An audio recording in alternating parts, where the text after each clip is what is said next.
Thanks, Noah. So today I'll tell you about some recent work on pseudorandomness properties of random reversible circuits. And this is based on some joint works with Will Gay, who's right there, Lucas Greta, Nick Kosrek, who's right there, and Ryan McDonald, who's right there, and Angelos Peloponnes at Berkeley. Okay. So the basic object that we're studying in this talk is a reversible circuit. So this is like a quantum circuit without any quantumness.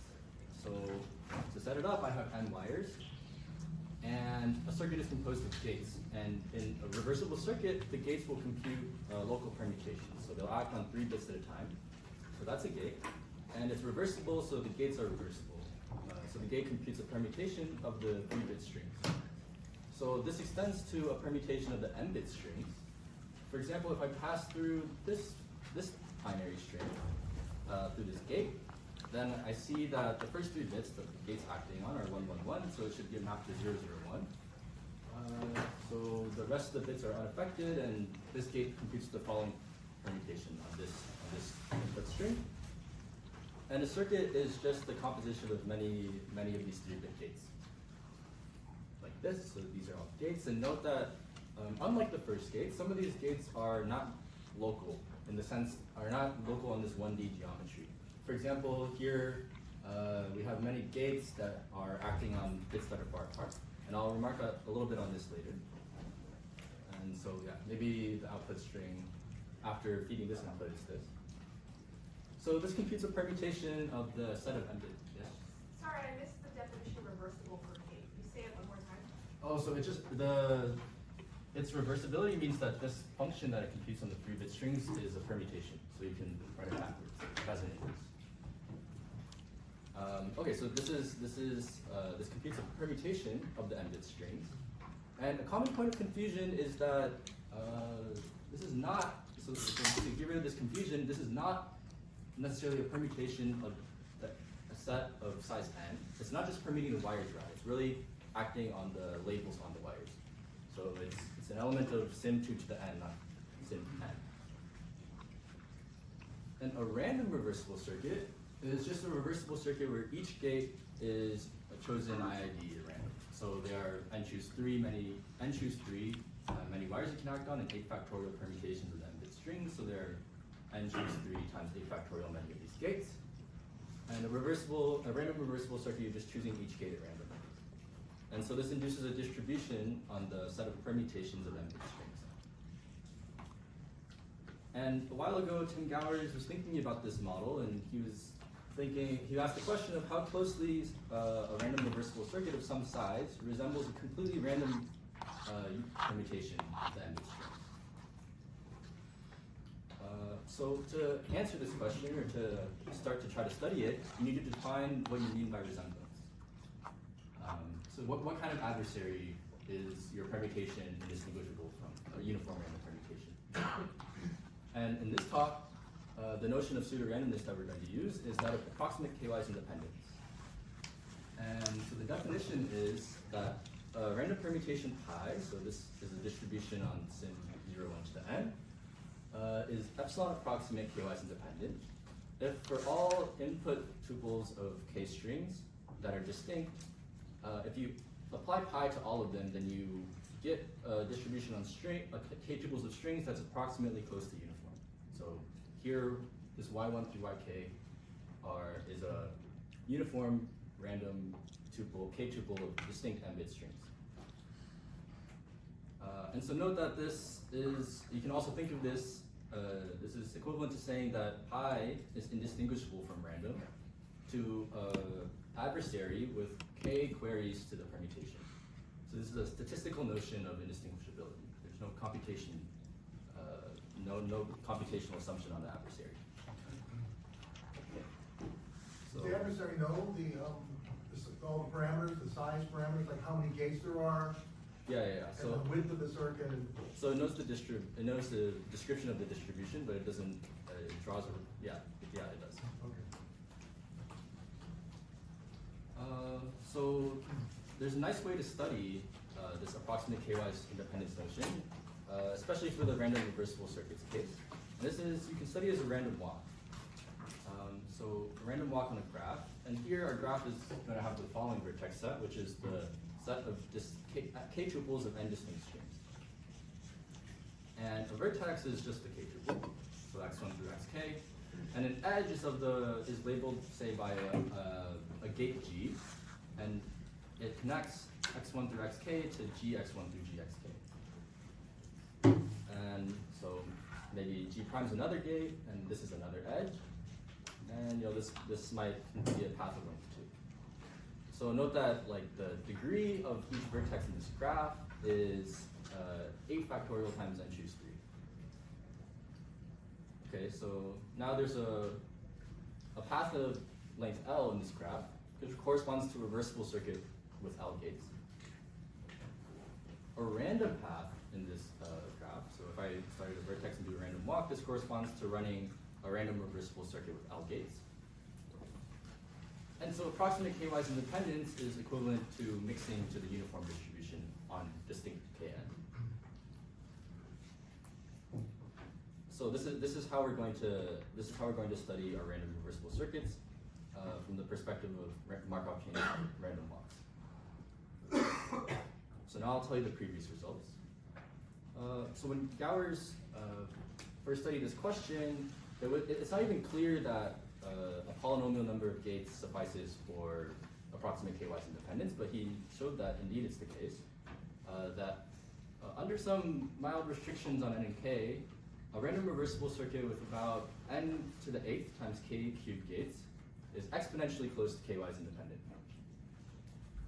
So this is not obvious, but he proved it using some Markov chain mixing techniques.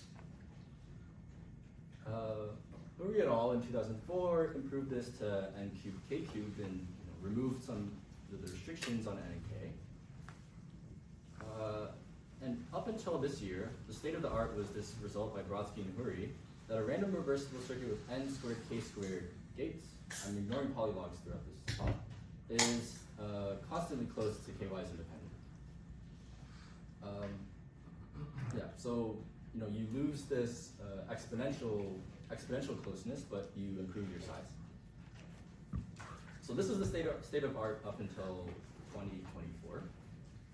And now I'll present the new results in 2024, and they come in many parts, and I'm not going to present them in chronological order, but yeah. So part 1. With Luke Greta and Angelos Pelikanos, I showed that a random reversible circuit with nk gates is constant close to KY's independent. So this improves on the Brodsky and Huri by removing the squared in both exponents. And in subsequent work, some physicists, Shannon et al., proved that a random reversible circuit with about n cubed times k gates is exponentially close to KY's independent. So in some sense, these two results are incomparable, but they result in the same side effect result, that a random reversible circuit is incompressible. So if I choose a random reversible circuit with L gates, then with high probability, it computes a permutation that can't be compressed into a circuit with less than L over n cubed gates. Okay. So this is, I'm not getting to the normal question that arises. I can ask the question. Yeah, sure. I thought that, William and I discussed this before, so I'm a bit of a plant, but why is this interesting? Because I thought that the Shannon arguments that are known from very long ago say that random functions are incompressible. Yeah, so that's random functions. Here it's, you're running you're taking a random reversible circuit. You're determining the computation first before the end result. Yeah? So why is it called incompressible if you can only compress it by a factor of n cubed? It sounds pretty damn compressible. Good point. Here we're gonna think of L as like super polynomial for this result. It's interesting when L is in the exponential in n territory. Okay, so that's the first series of results from this year. And now this is the chronologically first result. So Ryan and I showed that a random reversible circuit with n times k squared layers of 1D geometrically local gates is exponentially close to KY's independent. So this is like slightly different from the random reversible circuits model that I was saying before. Like here, I'm requiring the gates to be 1D local, and there's this fixed architecture that looks like this. And I'm going to call this the bricklet architecture, where I have alternating layers of gates on like 1, 2, 3, 4, 5, 6, and then 2, 3, 4, 5, 6, 7. Yeah. And after about n k squared layers of gates, this is very close to KY's independent. Okay, so now note that the dependence on n here is optimal, because for any sort of non-trivial approximate KY's independence, you need that the first wire and the last wire communicate. So the first wire can influence the bit on the last wire. Otherwise, you have no chance at anything non-trivial. So the n is tight, at least on a 1D lattice. So the natural question is, what if you improve the connectivity of your lattice, of your gate architecture, so that the first bit can influence the last bit without so much depth? So yeah, so the linear dependence on this type.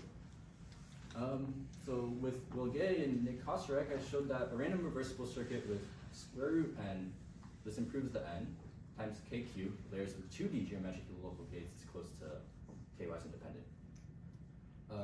And to do this, we did indeed improve the connectivity of the gate architecture by placing all our wires on a 2D lattice now. And I think it's a little hard to see though. Okay, so yeah, so now the gates are going to act like on 2D nearest neighbors. So there's square. This is like a lattice of root n by root n in 2 dimensions. So there's indeed n wires here. William, just a question real quick. Is there some sort of easier argument for like a fixed k, where enough random reversible gates make it like very close to approximate to KY's independent? You're saying like, what if I take k equals 4 or 5? Yeah, and then I'm like, is there an easier argument that shows with enough gates you will get arbitrarily close to KY's independent? With enough gates, what do you mean by enough?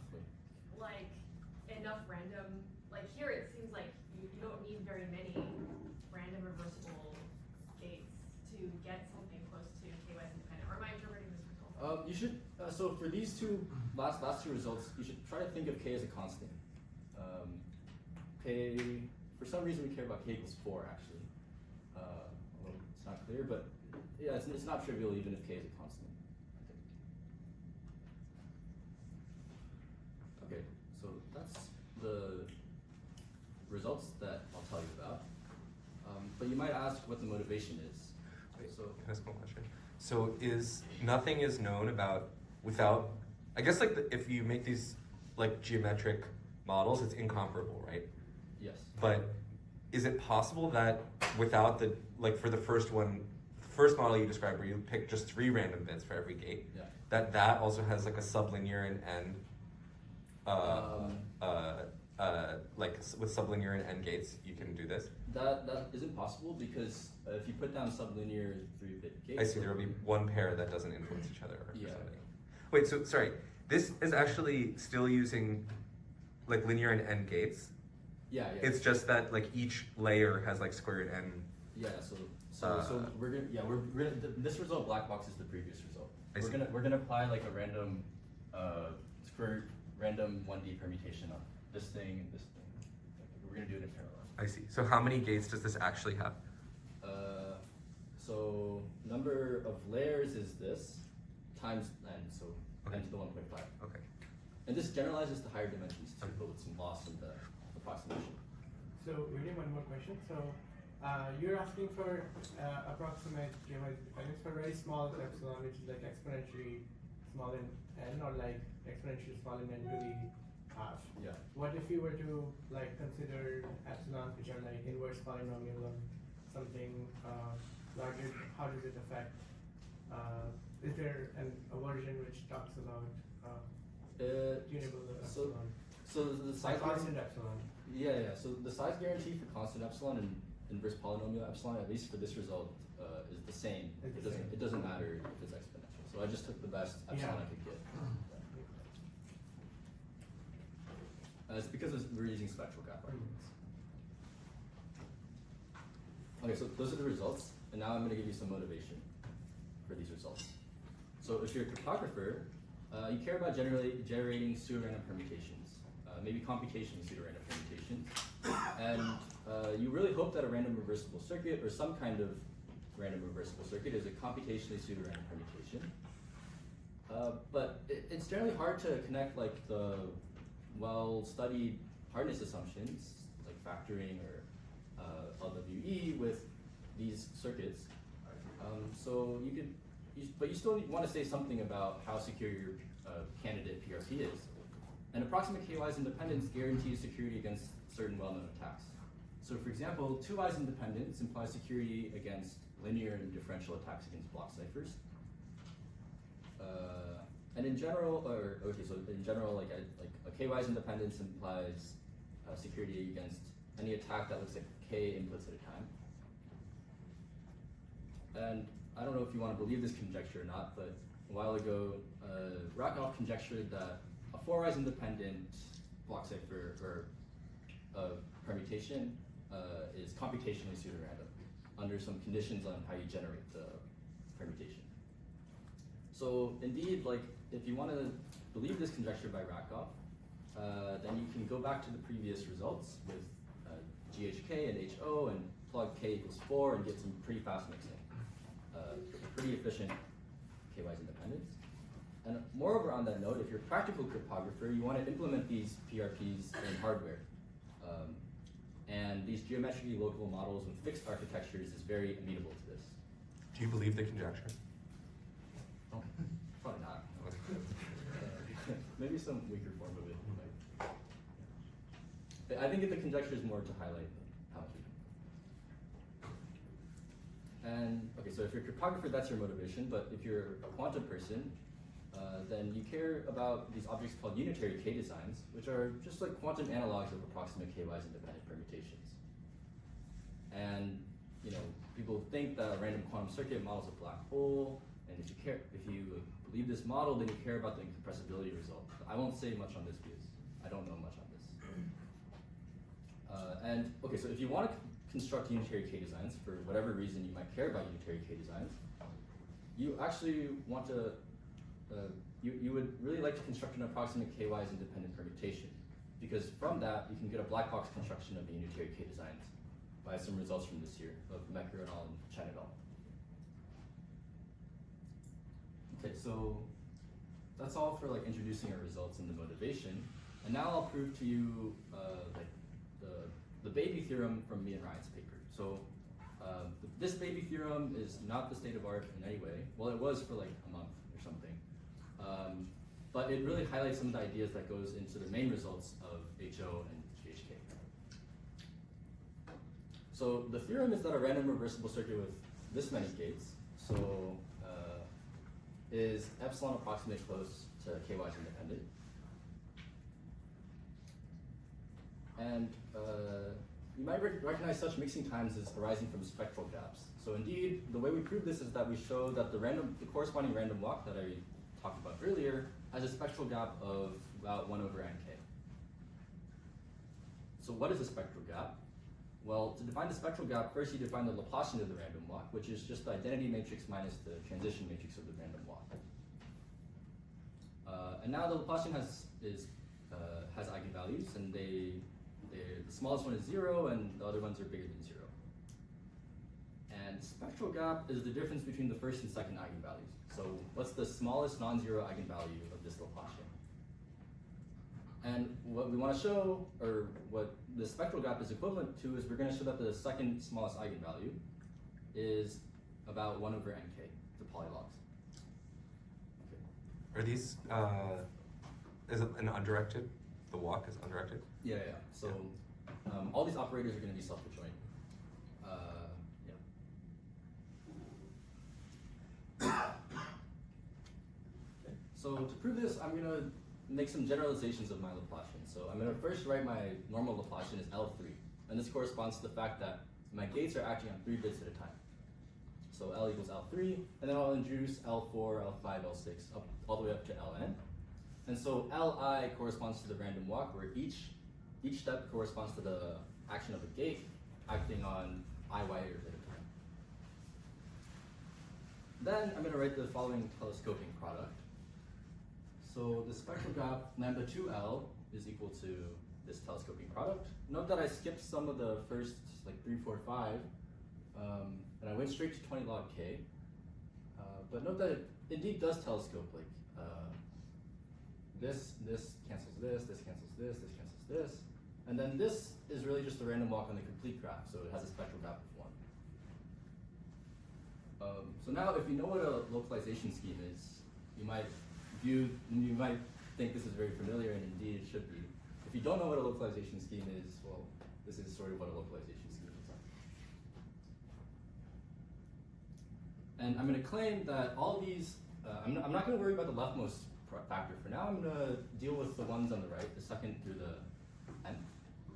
And I'm going to claim that they all have the following contribution. So basically the tth factor contributes about t minus 1 over t minus something that let's just ignore for now.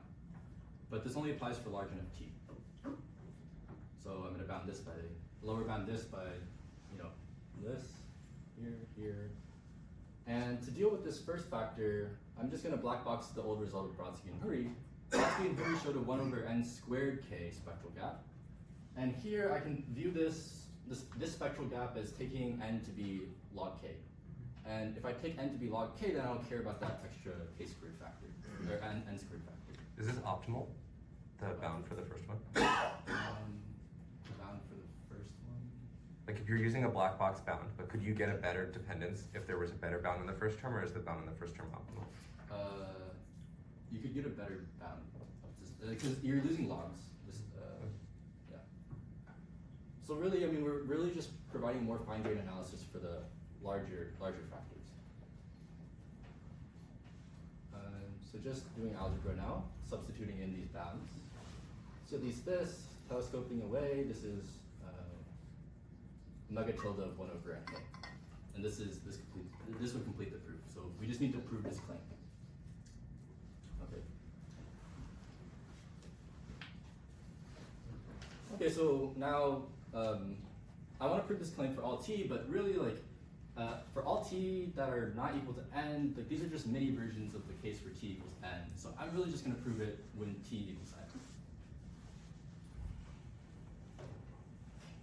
So, okay, so I'm proving it for t equals n, and this is equivalent to showing that the spectral gap of the random walk, where I randomize n minus 1 wires at a time, or n minus 1 bits at a time, has a spectral gap of about n minus 1 over n, minus the negligible thing that is negligible because n is big enough here. So yeah, what I'm showing is that if I apply this random gate, where I leave out one random wire, that this is about the same as applying just a completely random gate. And okay, so now I'm gonna, this shows me that the way I'm gonna write my Laplacian for the n minus 1 bit walk is as the average over the leave out I Laplacian. Okay, so that's my goal, and I'm gonna prove it for k equals 1 first. So now, my state space is just a set of distinct, 1 tuples of distinct n-bit strings, but that's just 0, 1 to the n. And L sub n minus 1 operates on the space of real functions on this domain.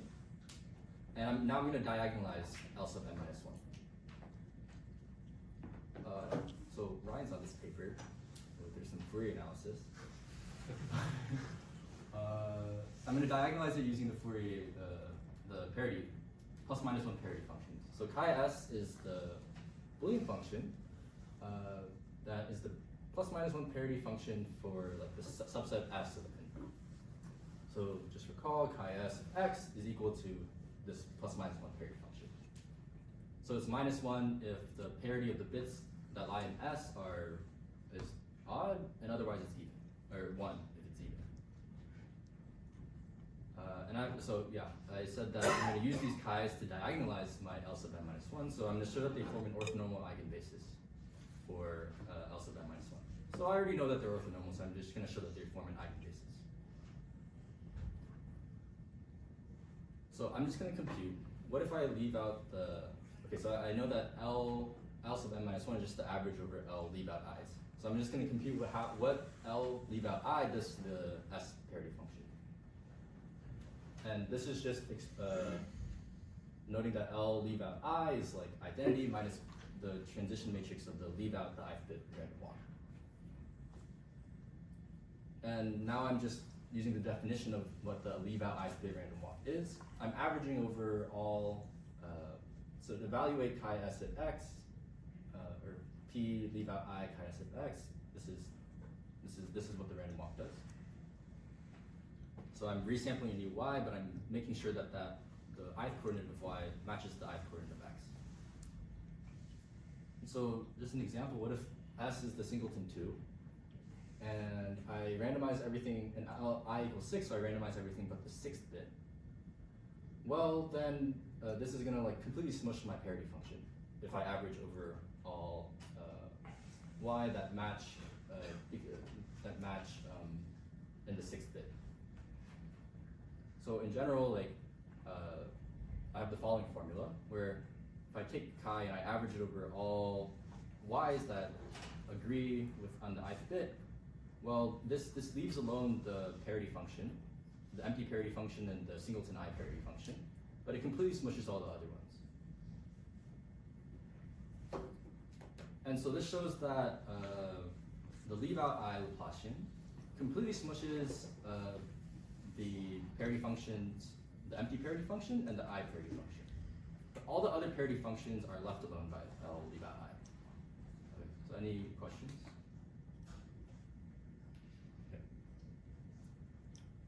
Okay, so I know what each of the LIs, L leave out I's do. So for example, L leave out 1 will completely smush chi 1 and chi empty set, but all the other parity functions are not affected. L leave out 2 completely smushes everything, completely smushes x chi 2 and chi empty set, everything else is left alone. L3 does this. And if I average them all together, if I average these spectrums together, then I get the following spectrum. So the empty set is the 0 eigenvector of this. The chi empty set is the 0 eigenvector. And that's fine, because that's like the uniform distribution in some sense. But the second eigenvalue is like corresponds to the eigenvectors of the singleton parity functions. And everything else is unaffected by the average operator. And this shows that my spectral gap is at least n minus 1 over n, because that's the level of these parity functions. Wait, isn't there supposed to be? Oh, okay, never mind. There's no loss. Like there was some negligible loss term. Yeah, in the k equals 1 case, there's no loss. And that completes the proof when k equals 1. Okay. Okay, so yeah, now let's try to do the general k case. K at least 2. This is our goal. We're going to try to show this similar spectral gap minus this loss term. And if we're looking at our k equals 1 case, we're just going to try to apply the same diagonalization, and we're going to consider the products of the parity functions. So here, chi s1 takes in the ith element of your tuple, and chi s2 takes in the second element of your tuple, and so on. And you multiply all the chi's together, and you're going to try to diagonalize this in the same way. But the problem is that L sub n minus 1 is not a tensor product of operators. And this corresponds to the fact that if you resample, if you start at x1 through xk, and you do one step in your random walk from L sub n minus 1, the new y's are not independent of each other. To illustrate this, let's say that I'm starting at this 3 tuple, so k equals 3, x1, x2, and x3. And let's just say that in my L sub n minus 1 walk, I'm going to randomize everything but the first bit. So I'm going to randomize these last 6 bits. Okay, so I'm applying L leave out 1. And I'm going to, so the first bits are left alone. And I'm going to get these y1, y2 vectors. So I'm going to sample them, but I'm going to reveal like what the permutation is going to do to the last 6 bits. So here I just draw a random new 6-bit string. But now when I draw my second 6-bit string, I note that it has to be different from like the 0, 0, 0, 1, 0, 0. because it's a permutation. This gate needs to compute a permutation. It needs to be different, and oh, even worse, like this third resampled 6-bit string can't be either of these first two. So this is like the difference between sampling without replacement and sampling with replacement. Here I'm sampling without replacement, so my samples are not independent of each other. And this is why my random walk is not like a bunch of parallel runs of independent random walks. But now note that we assumed that k is big enough so that, n is big enough. We assume that n is big enough so that k is like very much below the birthday bound for n, 2 to the n. So actually, like L sub n minus 1 is sort of close to a tensor product, because when you're below the birthday bound, sampling with replacement and without replacement are very similar to each other. But there's a catch, that this resemblance only applies to like certain input tuples of x. So in my previous input tuple, all the 6-bit zoom-ins were different. But here, for example, if I have this x, I note that now, let me try to also, again, like re-randomize the last 6 bits. But now I have a problem because these two strings are the same, even though x1 and x2 were different. And so my resemblance doesn't really apply to random walks starting at this x.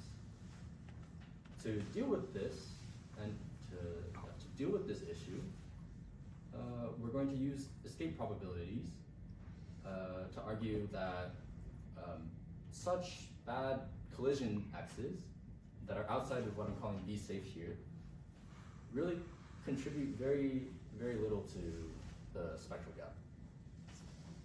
So to formalize what I mean by this, you need to, what you do is you provide an orthogonal decomposition of a set of functions based on supports. So any questions here? Yeah. Well, this is kind of a trivial question, but very first sentence of that slide, is that a factorial?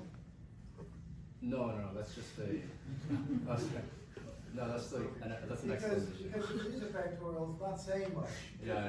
You're smaller than that. No, it's it's an explanation. Yeah. Oops.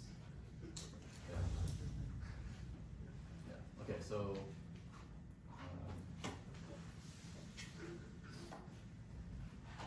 So what do I mean by escape probabilities? Well, I'm going to show that it's the collision case where there's a collision between the, maybe x1 and x2. This is like very rare because we're below the birthday bound, and that we very, very rarely start outside this region and transition into this region under the random walk given by the randomized n-1 bits. So in the first case, my input tuple x1 through xk is already safe. All of the x1s through xk's are distanced at least two from each other. And so then if I randomize any n-1 of the bits, then with very little probability am I going to end up with a collision between x1 and x2, or an almost collision. So this is like a k squared over exponential n. In the case 2, my initial point is like slightly unsafe. So maybe there's 2 strings in my tuple that are somewhat close to each other, so Hamming weight 1 from each other, but that's it. I don't have to worry about any of the other ones. All the other ones are far away from each other.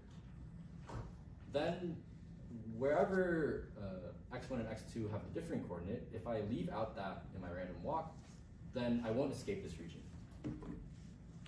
But any other L sub I, if I leave out any other bit with high probability, I'm going to escape this region. I'm going to escape the safe region.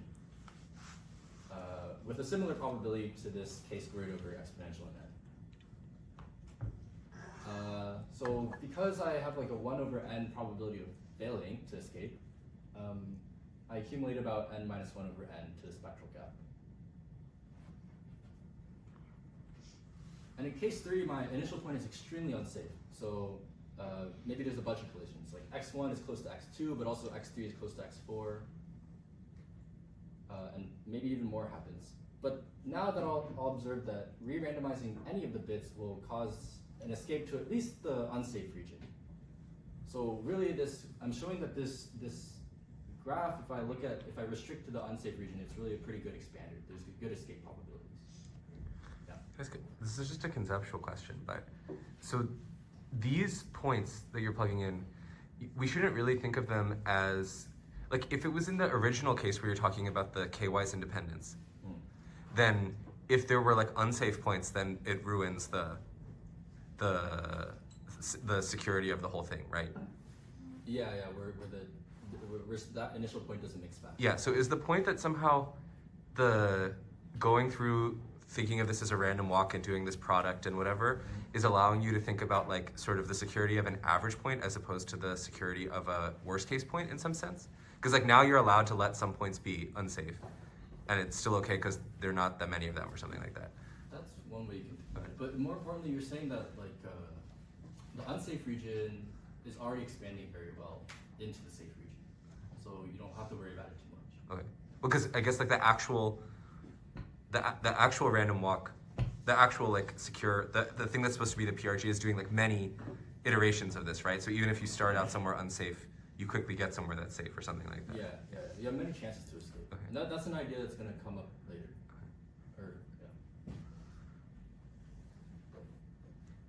Okay, so that basically completes the proof of the baby theorem.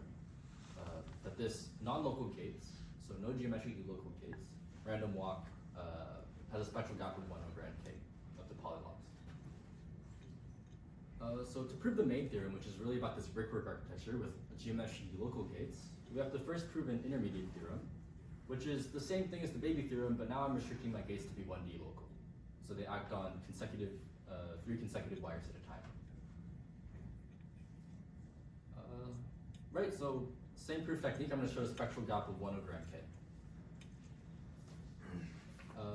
But I run into some issues immediately, because the Laplacian for the 1D local gates walk is very different, because in the baby theorem, our Laplacian looked like this, where you could just randomize any of the ijk, as long as they're distinct. But the Laplacian now is different. It looks like this 1D Laplacian, where I only get to choose like 1 bit, and that determines the rest of my 2 other bits in that gate.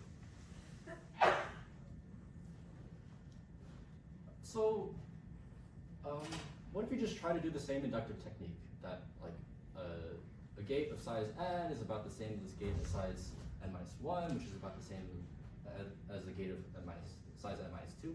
So like this is close to this, which is close to this. Well, somehow we need to get down to a local gate that acts on 3 consecutive wires, right? But it's not clear that if you just like start randomly deleting wires from a gate, that you're going to end up with a geometrically local gate set. So we need to have some kind of different argument that's tailor-made to this type of Laplacian, a 1D local Laplacian.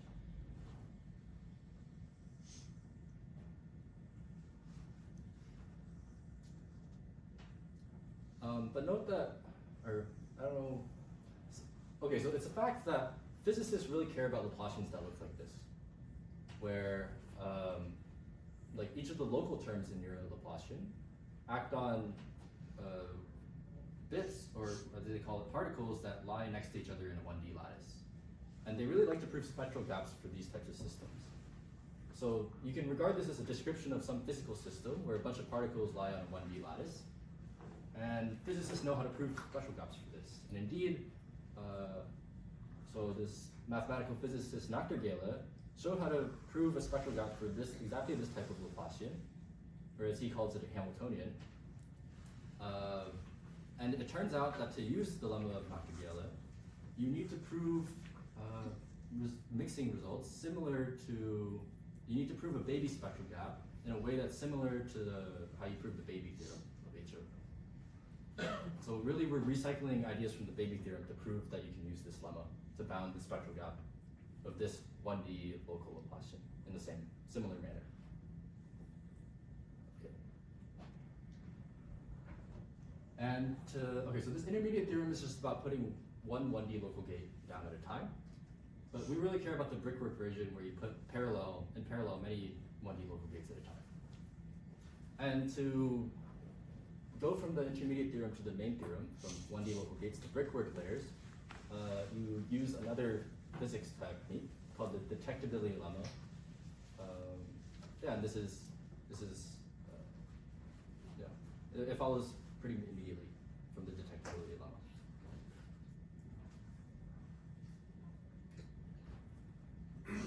Okay, so that's as technical. Yeah. When you're depending on the physics literature, don't they have a different kind of attitude toward proofs? These are mathematical physicists, so they're pretty good about reading things.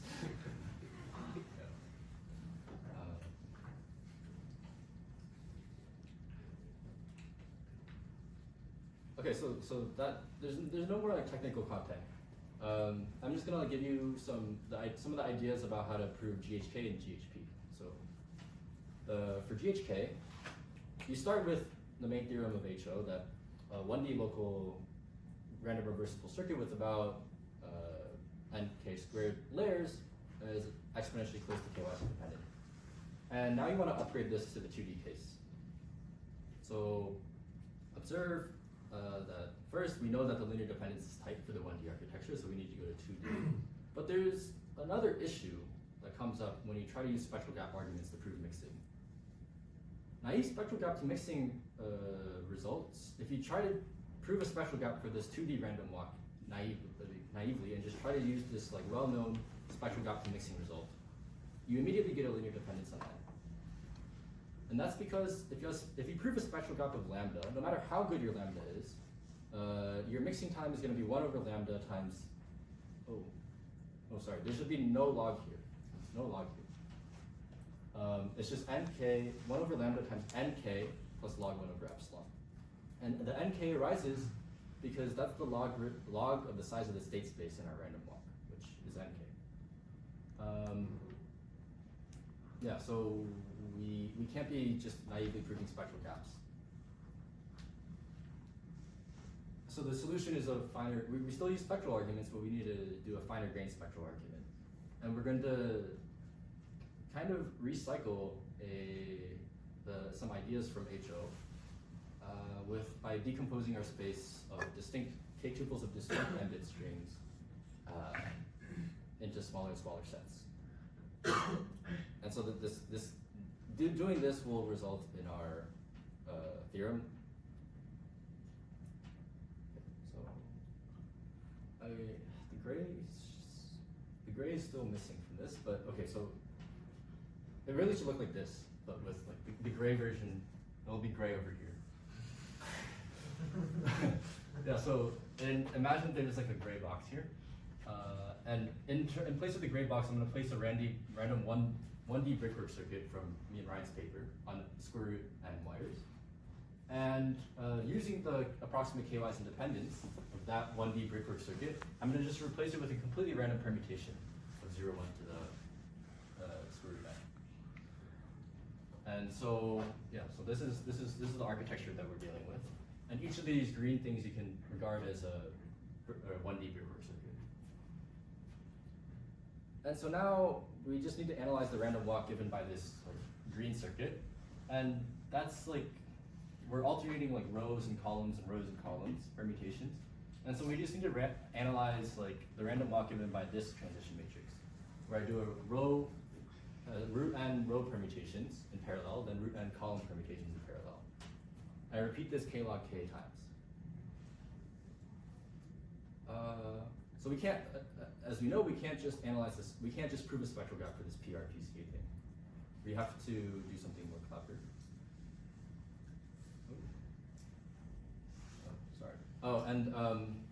That more clever thing is going to be a decomposition and showing that each PC and PR, each repetition, a decomposition of the set of k tuples into like a good region and a bad region. And then we're going to show that each PR and PC allows you to escape into the good region with very good probability. Okay, so so that's the proof of GHK. And now for GHP, so this is Greta E. Pelicanos. Again, we see that if we don't want to use spectral gaps. Because we want tighter dependencies on n and k. And the reason why spectral gaps result in this log size of state space or nk dependence is that spectral gaps are really about L2 norms, and mixing times are about L1 norms. And to convert between these L2 and L1 norms, you need to pay like a factor that's square root in the size of your dimension, which is really big for us. So to get around this, there are better ways to analyze like convergence in L1 norms, and one tool to do so is that of a log Sobolev inequality. So a log Sobolev inequality, if you view a spectral gap as showing contraction of variance, a log Sobolev inequality in some sense is sort of like contraction of entropy instead. And entropy is more tightly related to L1 norms than variances. So in particular, if you show a log Sobolev inequality with a log Sobolev constant of alpha, so alpha is now taking the place of lambda, which was the spectral gap. You get a mixing time of 1 over alpha times log nk plus log 1 over epsilon. And this log nk we don't mind because it's just polylogging nk. And so indeed, what goes into the proof of GHP is that a random so we showed that a random reversible circuit with this many gates is constantly close to approximate k-wise independent. By analyzing a Markov chain, proving a log Sobolev inequality for a Markov chain that's related to the random reversible circuit's Markov chain. And then we set epsilon to be a constant, 0.01 or something. And note also that this is tight for constant epsilon, because you need at least nk bits of entropy to generate a distribution that's close to uniform on a state space of size about 2 to the nk. Okay, so that's all the results. Now I'll maybe talk about some future directions and some open problems. So first is if we can improve this bound for incompressibility. We showed that, as Danny said, this is like not very, this is pretty compressible. So can we improve the n cubed in this denominator to maybe a better factor? Okay, so that's one question. This is my favorite question. This is showing some kind of computational security for random reversible circuits with a concrete polynomial number of gates. So maybe you would want to show that a random reversible circuit with n cubed gates is a computationally pseudorandom permutation. And actually, Gower's conjectured that this is true. Of course, if you show this unconditionally, you separate P and NP, so maybe you want to do it based on some hardness assumption. And this leads to the problem of maybe showing that a random reversible circuit is a universal pseudorandom permutation, in the sense that if one-way functions exist, or if pseudorandom permutations exist, then a random reversible circuit is a pseudorandom permutation. I think this universality result would be very, very cool. And then there's the question of NP hardness. So if you're a meta-complexity person, you care about what's called the minimum circuit size problem. And this problem is, the computational problem is to, given a truth table of some Boolean function, that's going to be of exponential size, compute the smallest circuit that computes that Boolean function. And you get 2 to the n time, probably you need 2 to the n time to do this. And the meta-complexity people are very interested in showing that this MCSP problem is NP hard. But something that you immediately run into is that MCSP doesn't really have natural search decision reductions. But if you switch gears and you look at the minimum reversible circuit size problem, you do get natural search decision reductions. If you fix the first gate, you get a smaller version of MCSP with the different truth table. So perhaps you could try to show that this minimum reversible circuit size problem is NP hard. That's it. Thank you.